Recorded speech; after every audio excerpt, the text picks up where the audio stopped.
পৃথিবীতে দু ধরনের মানুষ আছে, একজন সুযোগের অপেক্ষায় বসে থাকে, আরেকজন সুযোগ না থাকলেও নিজের জেদে তা বানিয়ে নেয়। রোনালদো ঠিক সেরকম একজন, যাকে থামাতে পারেনি দারিদ্রতা, থামাতে পারেনি সমালোচনা, পারেনি কোনো ব্যর্থতা। তার কাছে নিজের জেদ ছিল লাইফলাইনের মতো, যেখানে থামলেই সব শেষ। তুমি যদি জীবনে কিছু করতে চাও তাহলে তোমার জেদ হতে হবে রোনালদোর মতো।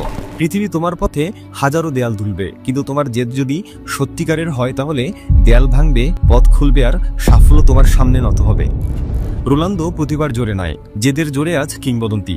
প্রতিভা তোমাকে শুরুতে এগিয়ে দেবে, কিন্তু জেদি তোমাকে ফিনিশ লাইনে বিজয়ী করে তুলবে। এরকম একটি ঘটনা ঘটেছিল 2016 সালে 10 জুলাই। ইউরোলিগ চ্যাম্পিয়নশিপের ফাইনালে মুখোমুখি হচ্ছিল পর্তুগাল আর ফ্রান্স। ম্যাচের শুরুতেই পর্তুগালের অধিনায়ক রোনালদো ছিল খুবই আত্মবিশ্বাসী। চ্যাম্পিয়ন হওয়ার লক্ষ্যকে সামনে রেখে মাঠের খেলায় নিজের 100% এফোর্ট দিতে শুরু করে। কিন্তু বিপত্তি বাধে ম্যাচের 17তম মিনিটে। ফ্রান্সের একজন ফুটবলারের ভয়াবহ এক ট্যাকেলে রোনালদোর বাঁ পায়ের হাঁটুতে মারাত্মক আঘাত লাগে।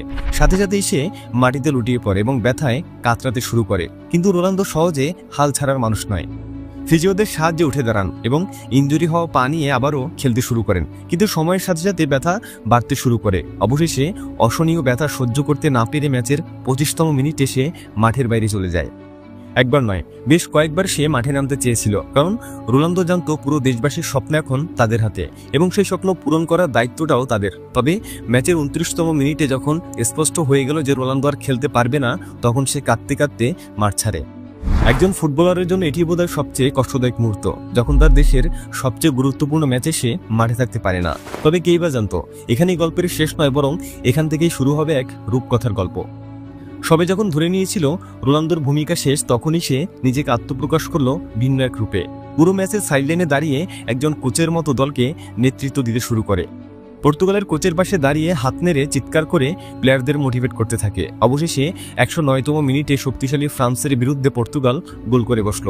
খেলার মাঠ থেকে সবাই ছুটে এলো ক্রিস্টিয়ানো রোনালদোর কাছে।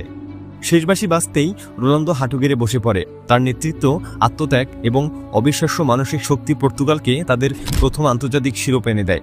ম্যাচ শেষে রোনালদো বলেছিল, শুরুতে আমি কেঁদেছিলাম দুঃখে, আর পরে কেঁদেছি আনন্দে, কারণ আমরা ইতিহাস গড়েছি। 2016 সালের ইউরো চ্যাম্পিয়নশিপ ফাইনালের সেই রাতে ক্রিস্টিয়ানো রোনালদো আমাদের শিখিয়েছে, লড়াই শেষ না হওয়া পর্যন্ত হাল ছাড়তে নেই। মানসিক শক্তির জোরে সবই সম্ভব। রোনালদো হয়তো সেদিন ফাইনালে পুরো ম্যাচ খেলতে পারেনি, কিন্তু তার উপস্থিতি পর্তুগালকে চ্যাম্পিয়ন বানিয়েছে। ভাবতো, এক শিশুর জন্মই হয়তো হতো না, কারণ মায়ের মনে দ্বিধা ছিল যে এই সন্তানকে জন্ম দিলে কি তাকে মানুষ করার মতো সামর্থ্য থাকবে। কিন্তু সেই শিশুই একদিন হয়ে উঠল কোটি কোটি মানুষের প্রেরণা। বিশ্ব ফুটবল ইতিহাসের এক অমর নাম ক্রিস্টিয়ানো রোনালদো। বাবা ছিলেন এক স্থানীয় ক্লাবের কিট ম্যানেজার, আর মা ছিলেন রান্নার দায়িত্বে থাকা এক গৃহিণী। 4 ভাই বোনের মধ্যে রোনালদো ছিল সবার ছোট। পরিবারটি এতটাই দরিদ্র ছিল যে তার মা গর্ভবতী হওয়ার সময় রোনালদোকে জন্ম দিতে চাননি, কারণ তার আরও একটি সন্তানের খরচ চালাতে পারবে কিনা তা নিয়ে সন্দেহ ছিল। রোনালদোর পরিবার 4 ভাই বোন নিয়ে একটি রুমে গাদাগাদি করে থাকতো। কখনো কখনো পর্যাপ্ত খাবার জুটত না। বাবা মদ্যপানে আসক্ত ছিলেন, আর অর্থের অভাব ছিল তাদের নিত্যদিনের সঙ্গী। ছোটবেলায় ফুটবলের প্রতি তার ভালোবাসা এতটাই তীব্র ছিল যে অনেক সময় ঠিকমতো খাবার না পেলেও ক্ষুধার্ত অবস্থায় মাঠে দৌড়াতেন। রোনালদো একবার বলেছিল, আমি ছোটবেলায় সহপাঠীদের কাছে খাবার চেয়ে খেতাম, এমনকি ম্যাকডোনাল্ডসে গিয়ে ঝুটা বার্গার চেয়ে খেয়েছিলাম। অবশেষে দারিদ্রতার সাথে সংগ্রাম করে মাত্র 8 বছর বয়সে রোনালদো যোগ দেন আন্দোরিনা ক্লাবে। তার প্রতিভা দেখে কোচাররা মুগ্ধ হন, কিন্তু সমস্যা ছিল শারীরিক গঠন। রোনালদো ছিলেন খুবই রোগাপাতলা, তাই তাকে শরীর গঠনের জন্য কঠোর পরিশ্রম করতে হয়। এরপর 12 বছর বয়সে রোনালদো সুযোগ পান স্পোর্টিং লিসবনের যুব একাডেমিতে যোগ দেওয়ার। এজন্য তাকে ছাড়তে হয় তার পরিবার। ছোট্ট ছেলেটি এসে পৌঁছায় লিসবনে, যেখানকার মানুষের ভাষা ও জীবনযাপন সবকিছুই তার জন্য নতুন ছিল। অনেকেই তার কথা বলা ও শব্দের উচ্চারণ নিয়ে মজা করত, কারণ রোনালদো নিজের দ্বীপের ভাষায় কথা বলতো। এমনকি 14 বছর বয়সে তাকে স্কুল থেকে বের করে দেওয়া হয়েছিল, কারণ রাগের বশে রোনালদো তার শিক্ষককে চেয়ার ছুঁড়ে মেরেছিল।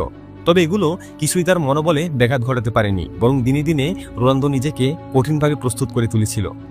16 বছর বয়সে স্পোর্টিং লিসবনের সিনিয়র দলে অভিষেক ঘটে রোনালদোর। তার গতি, ড্রিবলিং এবং গোল করার ক্ষমতা সবাইকে চমকে দেয়। একদিন ম্যানচেস্টার ইউনাইটেডের কোচ স্যার অ্যালেক্স ফার্গুসন একটি ম্যাচে তাকে খেলার সময় দেখেন এবং সঙ্গে সঙ্গে সিদ্ধান্ত নেন এই ছেলেকে তার দলে চাই। এরপর 2003 সালে মাত্র 18 বছর বয়সে রোনালদো ম্যানচেস্টার ইউনাইটেডে যোগ দেন এবং সেখান থেকে শুরু হয় এই কিংবদন্তির উত্থান। কিন্তু এর মাঝেই হঠাৎ করে তার জীবনে ছায়া নেমে আসে। মাত্র 20 বছর বয়সী রোনালদো তার বাবাকে লিভারের সমস্যার কারণে হারিয়ে ফেলেন। রোনালদো একবার সাক্ষাৎকারে বলেছিল, আমি বিশ্বসেরা ফুটবলার হয়েছি ঠিকই, কিন্তু আমার বাবা তা দেখে যেতে পারেনি, আর এটাই হলো আমার জীবনের সবচেয়ে বড় দুঃখ। প্রতিভা যদি তোমাকে চ্যালেঞ্জে নামিয়ে দেয়, তবে পরিশ্রমী তোমাকে সেই চ্যালেঞ্জ পূরণ করতে সাহায্য করে। রোনালদো কখনোই শুধুমাত্র তার প্রতিভার উপরে নির্ভর করেননি, কারণ সে জানতো প্রকৃত সাফল্য সে কঠোর পরিশ্রমের মাধ্যমে। যখন অন্যরা বিশ্রাম নিত, তখনও রোনালদো মাঠে ঘাম ঝরাতো। রোনালদোর ডেডিকেশন কতটা গভীর তা বোঝা যায় তার প্রতিদিনের রুটিন থেকে। তিনি প্রতিদিন 5 থেকে 6 ঘন্টা অনুশীলন করে, যেখানে তার ফিটনেস, স্ট্যামিনা ও স্কিল ডেভেলপ করার জন্য বিশেষ ট্রেনিং করা হয়। তরুণ বয়সে রোনালদো প্রতিদিন প্রায় 3000 সিট আপ করত। ম্যাচের পরে যখন সবাই বিশ্রাম নিত, তখনও সে মাঠে অনুশীলন চালিয়ে যেতেন। রিয়াল মাদ্রিদে থাকার সময় তার সতীর্থরা একবার বলেছিল যে, তুমি যদি রাত 2টার সময়ও প্র্যাকটিসে যাও, তাহলে দেখবে রোনালদো আগে থেকেই সেখানে উপস্থিত আছে। রোনালদোর এই ডেডিকেশন তাকে বানিয়েছে গ্রেটেস্ট অফ অল টাইম। ভাবতো, তার শরীরে মাত্র 11% ফ্যাট আছে। এমন ফিটনেস বিশ্বের অনেক বড় বড় ফুটবলারের নেই। আরও জানলে অবাক হবে, রোনালদো প্রতি ঘন্টায় প্রায় 34 কিলোমিটার গতিতে দৌড়তে পারেন, যা তাকে বিশ্বের দ্রুততম ফুটবলারদের একজন বানিয়েছে। শুধু তাই নয়, তার লাফ দেওয়ার ক্ষমতা 78 সেন্টিমিটার পর্যন্ত, যা অনেক পেশাদার বাস্কেটবল খেলোয়াড়দেরও নেই। ক্রিস্টিয়ানো রোনালদোর অর্জনের সংখ্যা এতটাই বিশাল যে সবগুলো একসাথে বলা প্রায় অসম্ভব। ব্যক্তিগত রেকর্ডের দিকে তাকালে দেখবে তার আছে 5টা ব্যালন ডিওর, 4টি ইউরোপিয়ান গোল্ডেন বুট, ক্যারিয়ার করেছেন 850 বেশি গোল, আর হ্যাটট্রিক সেটা 40-এরও বেশি। ইংল্যান্ডে ম্যানচেস্টার ইউনাইটেডের হয়ে 3বার প্রিমিয়ার লিগ চ্যাম্পিয়ন, স্পেনে রিয়াল মাদ্রিদের হয়ে 2বার লা লিগা শিরোপা, আর ইতালিতে জুভেন্টাসের হয়ে 2বার সেরিয়া চ্যাম্পিয়ন। দেশের জার্সিতেও সাফল্য। পর্তুগালের হয়ে তিনি জিতেছেন একটি ইউরো কাপ এবং একটি নেশনস লিগ। রোনালদোই হলো চ্যাম্পিয়ন লিগ ইতিহাসের সর্বোচ্চ গোলদাতা। চ্যাম্পিয়ন্স লিগের সবচেয়ে বেশি হ্যাটট্রিকের মালিকও তিনি। শুধু তাই নয়, জাতীয় দলের হয়ে সর্বোচ্চ আন্তর্জাতিক গোলের রেকর্ডও তার দখলে। রোনালদো বলছে, your love makes me strong, your hate makes me unstable. অর্থাৎ তোমাদের ভালোবাসা আমাকে শক্তিশালী করে, তোমাদের করা ঘৃণা আমাকে অপ্রতিরোধ করে তোলে। রোনালদো আরও বলছে, if you don't believe you are the best, then you will never achieve all that you are capable of. কথাটিকে বাংলা বললে দাঁড়ায়, যদি তুমি বিশ্বাস না করো যে তুমি সেরা, তাহলে তুমি কখনোই তোমার সামর্থ্যের সর্বোচ্চ উচ্চতায় পৌঁছাতে পারবে না। দরিদ্র পরিবারে জন্ম নেওয়া সেই ছেলেটি আজ বিশ্বের অন্যতম ধনী ফুটবলার। একসময় খাবারের জন্য যাকে নির্ভর করতে হতো অন্যের দয়ের উপরে, আজ সেই $1 বিলিয়ন মালিক। বর্তমানে রোনালদোর মোট সম্পত্তির পরিমাণ $1 বিলিয়ন বেশি, যা তাকে বানিয়েছে ইতিহাসের প্রথম বিলিয়নিয়ার ফুটবলার। রোনালদো বিশ্বের সর্বোচ্চ পারিশ্রমিক প্রাপ্ত ফুটবলার। আল নাসরের সঙ্গে তার বার্ষিক পারিশ্রমিকের চুক্তি $200 মিলিয়ন। তবে শুধু ফুটবল নয়, তার আয়ের উৎস অনেকগুলো। রোনালদো বছরে নাইকি, কোকাকোলা এবং কাস্ট্রলের মতো বিশ্ববিখ্যাত ব্র্যান্ড থেকে আয় করেন $50 মিলিয়নের বেশি। রোনালদোর আছে নিজস্ব ফ্যাশন ব্র্যান্ড CR7 আর হোটেল চেইন প্রেস্তান CR7। তাছাড়া সোশ্যাল মিডিয়ায় তার ফলোয়ারের সংখ্যা 600 মিলিয়নের বেশি, যা বিশ্বের আর কারো নেই। আর স্পন্সর পোস্ট থেকে তার আয় প্রতি পোস্ট $2 থেকে $3 মিলিয়ন। তার আছে $6.2 মিলিয়ন মাদ্রিদ ম্যানশন, যেখানে সে রিয়াল মাদ্রিদ থাকতো। জুভেন্টাসে 1200 বর্গমিটার তুরিন ভিলা, ম্যানচেস্টারে 7 মিলিয়নের ম্যানশন, সৌদি আরবে 14 মিলিয়নের বাড়ি, গ্যারেজে 20টিরও বেশি সুপারকার, মূল্য 30 মিলিয়নের বেশি। এছাড়া তার আছে $25 মিলিয়ন প্রাইভেট জেট।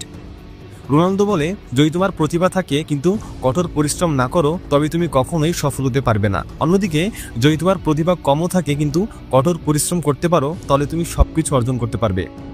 তাই যদি কখনো মনে হয় যে তুমি ক্লান্ত কিংবা হাল ছেড়ে দিতে চাও, তবে রোনালদোর জীবনের এই গল্পটা একবার মনে করে নিও। কারণ বিজয়ী হতে গেলে ঘাম ঝরাতে হয়, আর কিংবদন্তি হতে গেলে হার্ডওয়ার্ক আর ডেডিকেশন দিয়ে নিজের লিমিট নিজেকেই ব্রেক করতে হয়। আজকের মতো এখানেই বিদায় নিচ্ছি। ভিডিওটি ভালো লাগলে একটা লাইক করতে পারো, সাথে শেয়ার করতে পারো তোমার সমস্ত বন্ধুদের সাথে।